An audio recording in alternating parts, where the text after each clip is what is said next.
Mubarak அலி அவர்களது மகன் ஆதில் அகமது அவர்கள் பேசுகிறார்கள். அஸ்ஸலாமு அலைக்கும் வரஹ்மத்துல்லாஹி வபரகாத்துஹு. இன்னல் ஹம்தலில்லாஹி வ நஹ்மதுஹு வ நஸ்தஈனுஹு வ நஸ்தக்ஃபிருஹு வ நு'மினு பிஹி வ நதவக்கலு அலைஹி வ நஊது பில்லாஹி மின் ஷுரூரி அன்ஃபுஸினா வ மின் ஸய்யிஆத்தி அஅமாலினா மை யஹ்திஹில்லாஹு ஃபலா முதில்ல லஹு வ மை யுத்லில்ஹு ஃபலா ஹாதிய லஹு வ அஷ்ஹது அன் லா இலாஹா இல்லல்லாஹு வஹ்தஹு லா ஷரீக லஹு வ அஷ்ஹது அன்ன முஹம்மதன் அப்துஹு வ ரசூலுஹு. அம்மா பாத். வார்த்தைகளிலே சிறந்தது அல்லாஹ்வுடைய வார்த்தைகள் என்றும் வழிகாட்டுதலிலே சிறந்தது முஹம்மது நபி ஸல்லல்லாஹு அலைஹி வஸல்லம் அவர்களின் வழிகாட்டுதல் என்றும் காரியங்களிலே கெட்டது மார்க்கத்தில் தோன்றும் புதியவை அந்த ஒவ்வொரு புதியவையும் வழிகேடு அந்த ஒவ்வொரு வழிகேடும் நம்மை நரகத்தின் பக்கம் இழுத்து கொண்டு போய் சேர்க்கும் என்று நபி ஸல்லல்லாஹு அலைஹி வஸல்லம் அவர்கள் தமது ஒவ்வொரு உரைகளிலும் அச்சமூட்டி எச்சரித்ததை நானும் நின்று நினைவு கூர்ந்தவராக என் உரையை ஆரம்பம் செய்கிறேன். அஸ்ஸலாமு அலைக்கும் வரஹ்மத்துல்லாஹி வபரகாத்துஹு. அல்லாஹ் இந்த உலகத்தில் விரும்பி எதை படைச்சிருக்கான். அவனோட படைப்புகள்லாம் அவன் எதை ஒன்றாலும் தேர்வு செஞ்சு ஒன்றோட ஒன்றா அவன் சிறப்பிச்சிருக்கான். அவனோட தூதி பணிக்கு மனிதர்களை இறைத்தூதர்களை தேர்வு செஞ்சான். இறைத்தூதர்களை சிலரோட சிலரை அவன் சிறப்பிச்சிருக்கான். வானவர்களிலும் கூட ஜிப்ரில் மிகாயில் ஆகிய வானவர்களுக்கு அவன் தனி சிறப்பு வழங்கியிருக்கான். பொதுவாக இடங்கள் அனைத்தும் அல்லாஹ்வின் படைப்பென்றாலும் அவற்றில் மக்கா மதினா பைத்துல் முகதஸ் ஆகிய இடங்களை அவன் புனிதப்படுத்தியிருக்கான். இந்த 3 புனித ஸ்தலங்களையும் ஒன்றோட மற்றதான் சிறப்பிச்சிருக்கான். அல்லாஹ்வின் இந்த தனிப்பட்ட விருப்பத்தின்படி மாதங்களிலும் சிறப்பிற்குரிய மாதமாக அவர் ரமலான் மாதத்தை தேர்வு செஞ்சு சிறப்பிச்சிருக்கான். ரமலான் மாதம் எத்தேதென்றால் நேர்வழியை தெளிவுபடுத்தி சத்தியத்தையும் அசத்தியத்தையும் பிரித்து காட்டக்கூடிய குர்ஆன் அம்மாதத்தில் தான் மக்களுக்கு நேர்வழியாக அருளப்பட்டது. எனவே உங்களில் ஒருவர் அம்மாதத்தை அடைபவர்கள் அதில் நோன்பு நோக்க வேண்டும். நோயாளியாகவோ பயணியாகவோ இருந்தால் வேறொரு நாளில் விடுபட்ட நோன்புகளை நோக்கட்டும். எனவே இதனை பற்றி உங்கள் முன் எனக்கு பேச வழங்கப்பட்ட தலைப்பு ரமலான் மாதத்தின் சிறப்புகள். அல் குர்ஆன் 2:186 வசனத்தில் அல்லாஹ் சொல்கிறான், அல்லாஹ் உங்களுக்கு நேரலையை காட்டியதற்காக அவனை நீங்கள் பெருமைப்படுத்தி நன்றி செலுத்த வேண்டும். ரமலான் மாதத்தின் சிறப்புகள். இந்த மாதமானது எப்படிப்பட்ட மாதம்னா அருள்வாயில்கள் திறக்கப்படும் மாதமாக இருக்கிறது.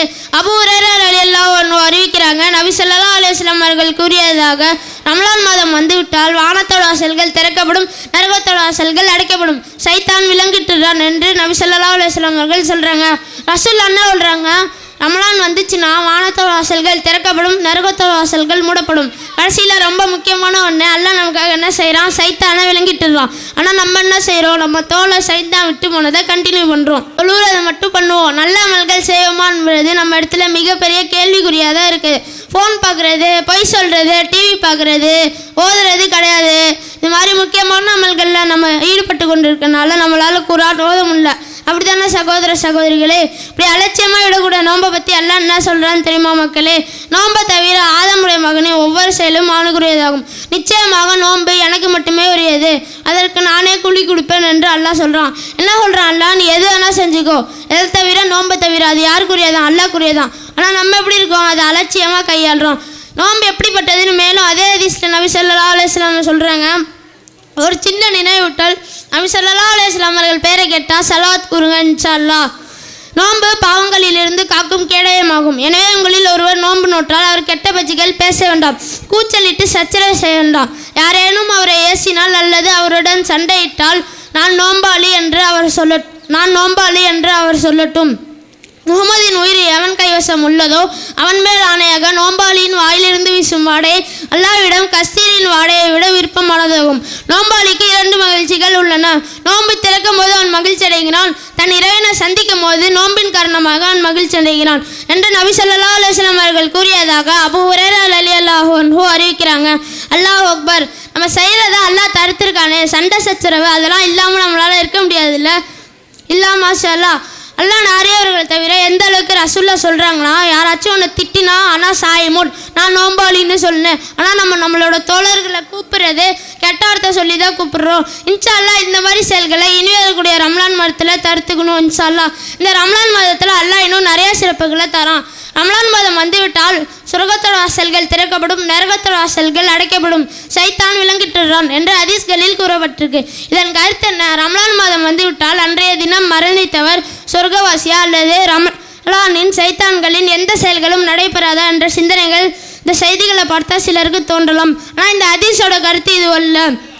ரமலான் மாதம் வந்துவிட்டால் சொர்க்கத்தோட வாசல்கள் திறக்கப்படும், நரகத்தோட வாசல்கள் மூடப்படும்.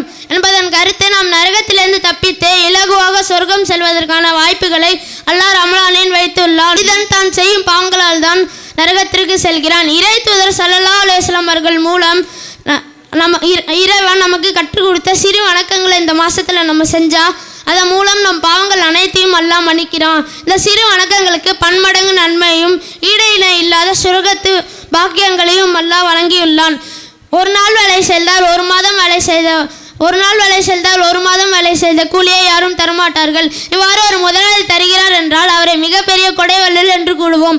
அந்த முதலாளிக்கு வேலை செய்வர்கள் அவரிடம் உச்சகட்ட விசுவாசத்தை காட்டுவாங்க. மனிதன் சராசரியாக இந்த உலகத்தில் 60 வருஷம் வாழ்கிறான், அதாவது 720 மாதங்கள் வாழ்கிறான்.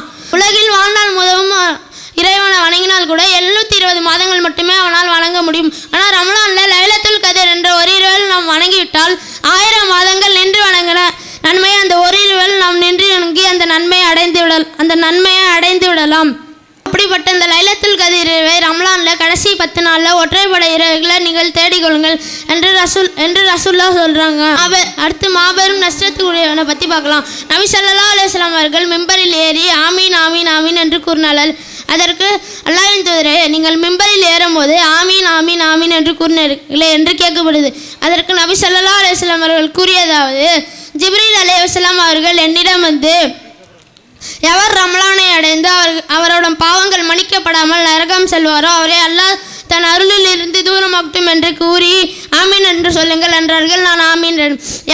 எவருக்கு பெற்றோர் 20 அல்லது ஒருவரோ இருந்து அவர்களுக்கு பணிவிடை செய்யாமல் நரகம் செல்வாரோ அவரை அல்லாஹ் தன் அருளில் இருந்து தூரமாகட்டும் என்று கூறி ஆமீன் என்று சொல்லுங்கள் என்றார்கள். நான் ஆமீன் என்றேன். எவரிடம் உங்களை பற்றி கூறப்பட்டு உங்கள் மீது சலவாத் கூறவில்லையோ அவரை அல்லாஹ் தன் அருளில் இருந்து தூரமாகட்டும் என்று கூறி ஆமீன் என்று சொல்லுங்கள் என்றார்கள். நான் ஆமீன் என்றேன். அபூ ஹுரைரா ரலியல்லாஹு அன்ஹு, நூல் இப்னு இஃபான். இது சொர்க்கத்தின் தனிவாசல். கடமையான நோன்பை நோற்றவர்களுக்கு அல்லாஹ் சொர்க்கத்தை வழங்கியுள்ளான். நோம்பாளிகள் மறுமை நாளில் அதன் வழியாக நுழைவார்கள். அந்த வாசல் வழியாக நோன்பு நோற்காத வேறு எவரும் நுழைய மாட்டார்கள். சொர்க்கத்தில் ரெய்யான் என்று கூறப்படும் ஒரு வாசல் இருக்கிறது. அந்த வாசல் வழியாக நோம்பாளிகள் நுழைவார்கள். அவர்களை தவிர வேறு எவரும் அதன் வழியாக நுழைய மாட்டார்கள். மறுமை நாளில் நோம்பாளிகள் எங்கே என்று கேட்கப்படும். உடனே அவர்கள் எழுவார்கள். அவர்களை தவிர வேறு எவரும் அதன் வழியாக நுழைய மாட்டார்கள். அவர்கள் நுழைந்ததும் அந்த வாசல்கள் அடைக்கப்பட்டுவிடும். அதன் வழியாக வேறு எவரும் நுழைய மாட்டார்கள் என்று நபி ஸல்லல்லாஹு அலைஹி வஸல்லம் கூறுறாங்க. இன்ஷா அல்லாஹ் அப்படிப்பட்ட வாசல் வழியாக நாமும் நுழைவோமாக. இத்துடன் என் உரையை முடித்துக் கொள்கிறேன். வாயிர் தவானா அல்ஹம்துலில்லாஹி ரப்பில் ஆலமீன். அஸ்ஸலாமு அலைக்கும் வரஹ்மத்துல்லாஹி வபரகாத்துஹு. வலைக்கும் சலாம் வரஹ்மத்துல்லாஹ். மாஷா அல்லாஹ், மிக சிறப்பான ஒரு சிறப்பொழி.